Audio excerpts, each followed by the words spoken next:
বাচ্চাদের মাথা গরম মানেই কি জ্বর? এই নিয়ে আজকে আমার আলোচনা। আমি ডাক্তার শরীফ মোহাম্মদ আবদুল্লাহ দোলন, নবজাতক ও শিশু রোগ বিশেষজ্ঞ। বাচ্চাদের মাথা দিনের ম্যাক্সিমাম সময়ই গরম থাকে, বিশেষ করে রাতের বেলা একটু বেশি গরম থাকে। বাচ্চাদের মাথা গরম মানেই জ্বর না। এবার আসুন জেনে নেই বাচ্চাদের মাথা অত্যাধিক গরম থাকার কারণ কী। নাম্বার 1, বাচ্চাদের মাথার সাইজ বডির তুলনায় একটু বড় থাকে, যে কারণে এর সারফেস এরিয়া বেশি থাকে এবং বাচ্চাদের বডির যে হিট লস হয় এটা ম্যাক্সিমামই লস হয় মাথার মাধ্যমে, যে কারণে বাচ্চাদের মাথা গরম থাকতে পারে।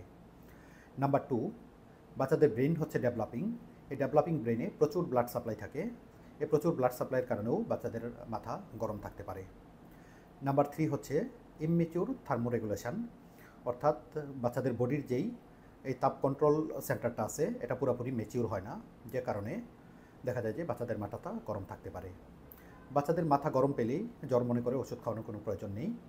বাসায় একটা ডিজিটাল থার্মোমিটার রাখবেন, রেখে বাবুর বগলের তাপমাত্রা পরিমাপ করবেন। যদি তাপমাত্রা 100-র বেশি হয় তখন বাচ্চাকে আপনারা জ্বরের ওষুধ দিবেন। ভিডিওটি যদি ইনফরমেটিভ মনে হয় তাহলে সবার সাথে শেয়ার করবেন। আমার ফেসবুক পেজ এবং ইউটিউব চ্যানেলটাকে সাবস্ক্রাইব করবেন এবং লাইক কমেন্ট করে পাশে থাকবেন। ধন্যবাদ।